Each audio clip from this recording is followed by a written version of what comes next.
many thousand years ago, there was a yogi whose name was Sunira.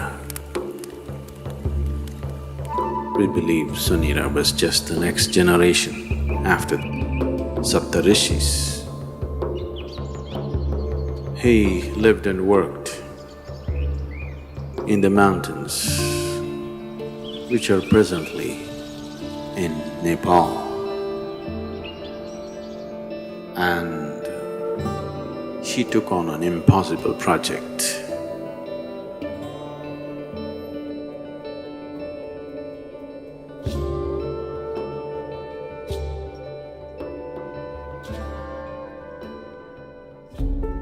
Sunira saw that human consciousness could be evolved if you produce a perfect human being who could render this to all sorts of people.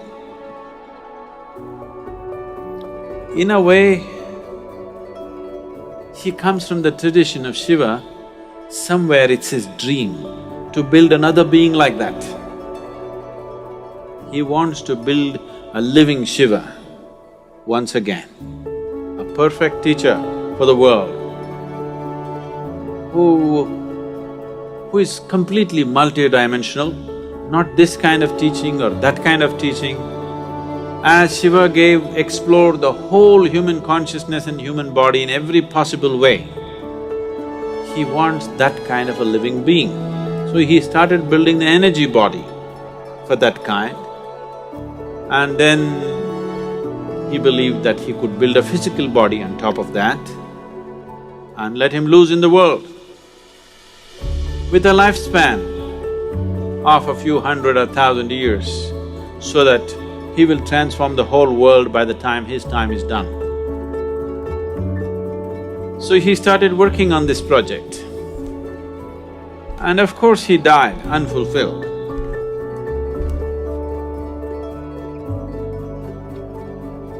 So here and there, down these 40,000 years, many ambitious yogis picked up the same project that Sunira had left and tried to reconstruct this energy body of a perfect teacher who can transform human consciousness.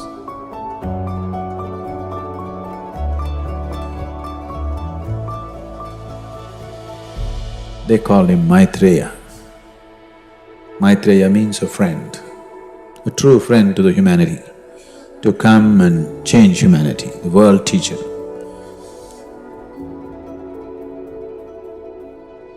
Generation after generation, many yogis tried to continue to work on the same half-made project of Sunira. It's always been in the yogic lore, but in the last century, it came to the surface.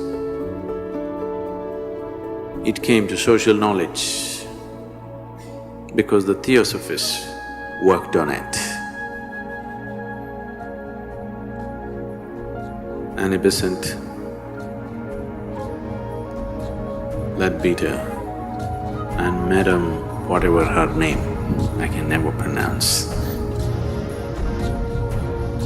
Blavatsky.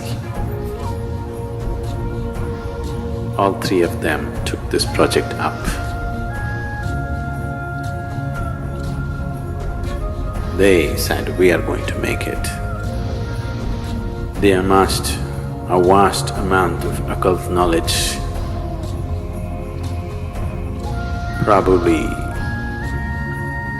for the first time in the last few hundred years.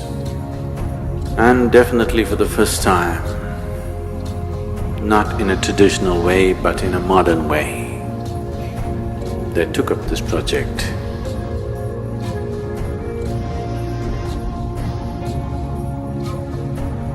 And they tried to locate this being, this unfinished project. They want to take it up and complete it. Some work was done. They had the knowledge, but they did not have the capability. They acquired much information, but they could not acquire the necessary means to do anything like that. Twice they made serious effort to simply declare that they have completed the project, the perfect being has come. But it did not work.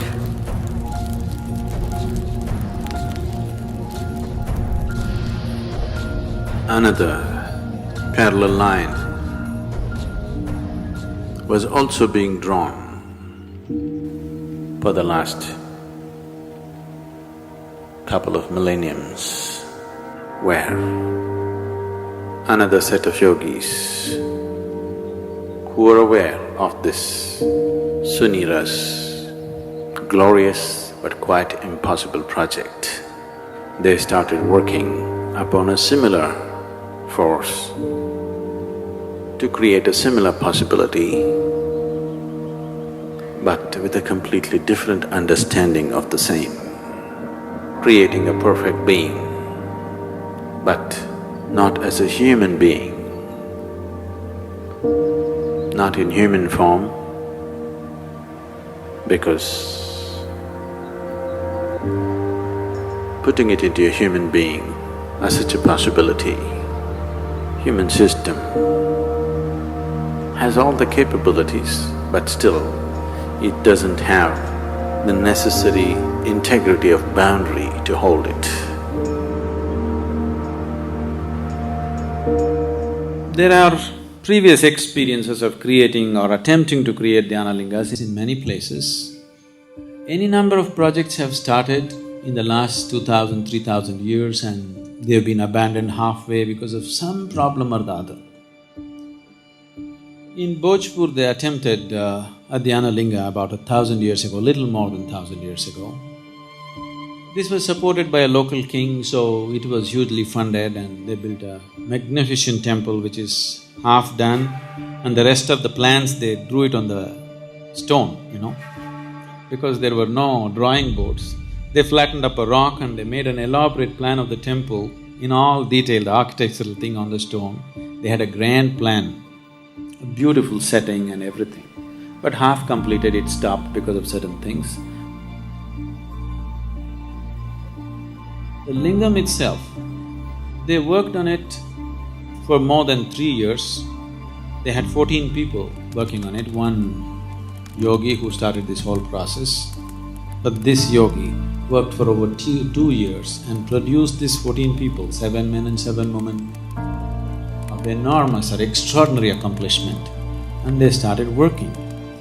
They created this lingam almost 95% done. But at that time an invasion happened.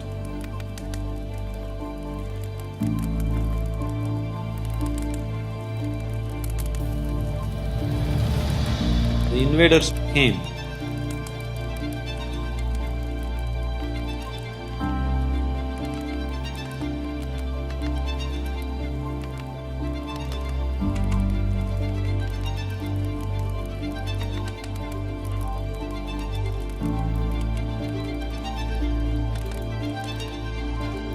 Found these people in certain states which whatever looked freakish for them,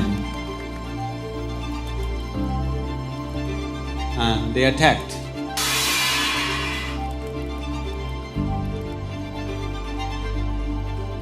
When they attacked, his left foot was chopped off. Because of this damage in the body, he could not continue. So he decided that they will merge themselves into the lingam and complete the work. So they asked another yogi, trained another yogi to lock the energies. This yogi left their bodies and merged into the lingam. But the other yogi who was supposed to do this was so overwhelmed by this situation that he could not lock it. Because they did not lock it in time, the lingam just cracked up. Even now you can see it's a straight crack in the lingam, about 3 to 4 inches is just opened up. Now they patched it up with lime. The archaeological department has patched it up with lime, but it just cracked.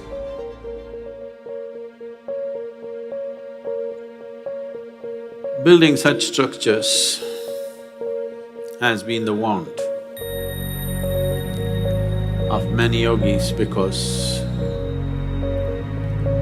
creating tools for enlightenment, not just as teachings, not just as practices that one can do, but living tools that people can walk through, living tools by which people can be impacted towards that process, has always been the great desire of the yogis.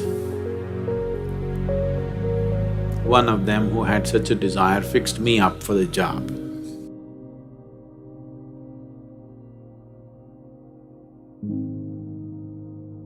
My physical proximity with him was just for a few minutes. It is in these few moments that this fabulous crafty man enslaved me for his project.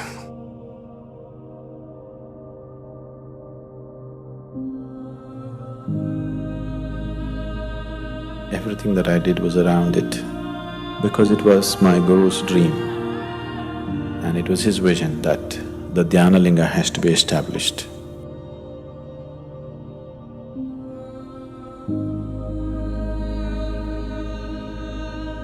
This is my Guru's will and grace.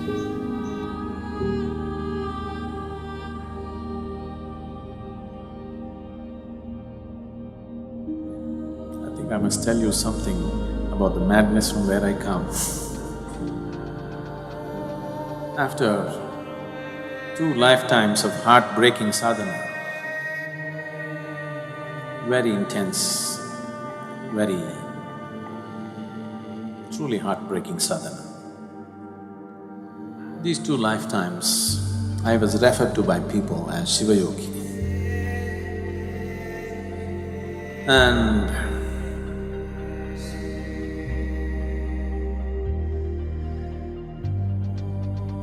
when it was needed,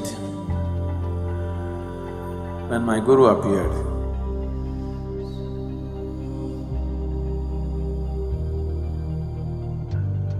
and when he felt he did not feel fit to touch me, he touched me with his stick.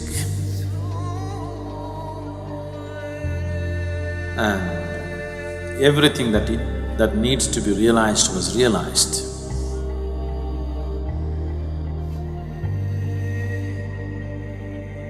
I was at the very peak of anything can be.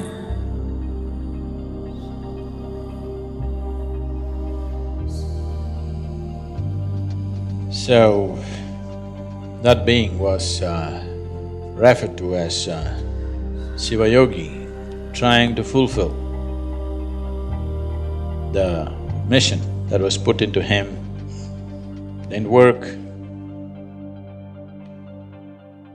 came back again.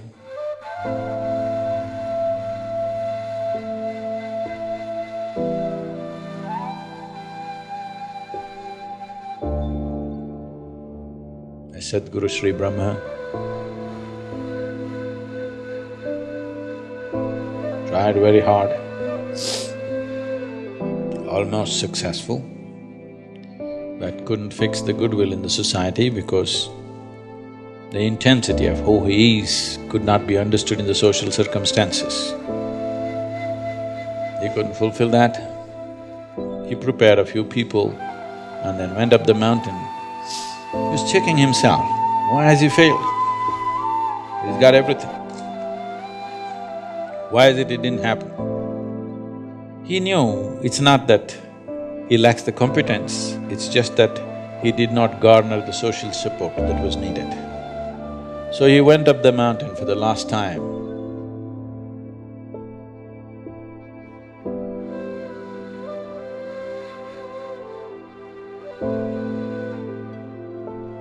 Before going up, he announced here at the foothills a few of his disciples gathered. They said, "What now?" He said, "Even Tirpi Varwan, that means this one will be back again." And he went up the mountain for the last time.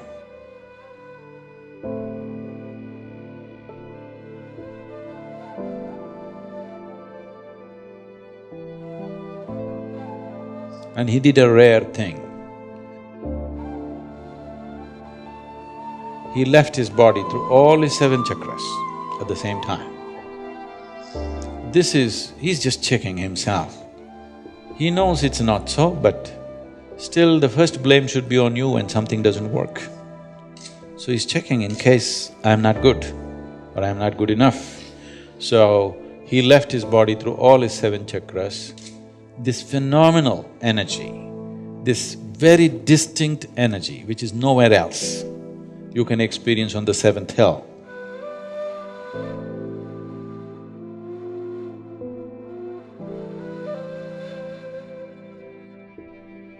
It's very, very different from anything that you would find anywhere. It's distinctly different. So with that done, he knew what is the problem is you didn't handle the circumstance properly.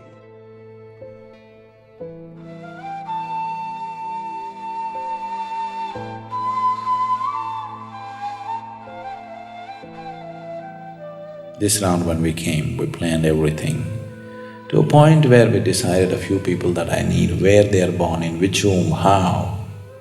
Everything was planned, it went accordingly.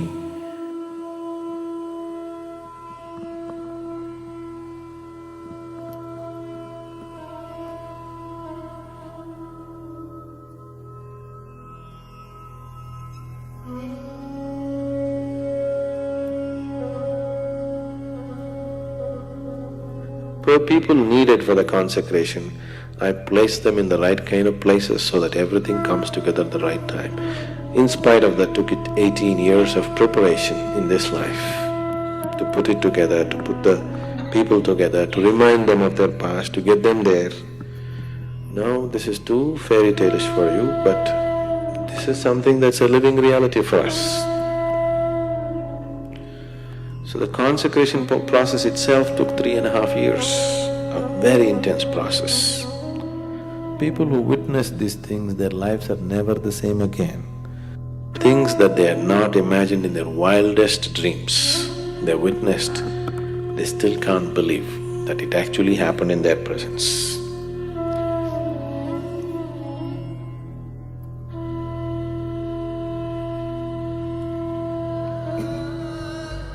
Yogi Sunira, he worked through his lifetime, and towards the end of his life, when this dream of creating a perfect being remained unfulfilled, Yogi Sunira made a prophecy that long time from now, long time from now, this work that I have started will find fulfillment and reverberate, not here, but in the green hills of the south. Our hills are green. We are in the south. So whatever Sunira's prophecy has come true, but not the way he thought it would.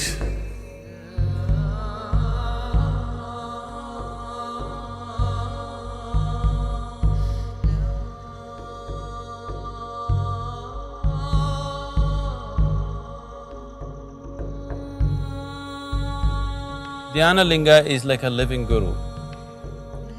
The role of a guru in a spiritual seeker's life is not just about giving teachings and guidances. The most fundamental thing why a spiritual seeker seeks a guru is because a guru can ignite his energies into a different dimension. That aspect of Guru's role in a spiritual seeker's life is very well fulfilled by the Dhyanalinga. Once a person is in the sphere of Dhyanalinga, he cannot escape the sowing of the spiritual seed of liberation within himself.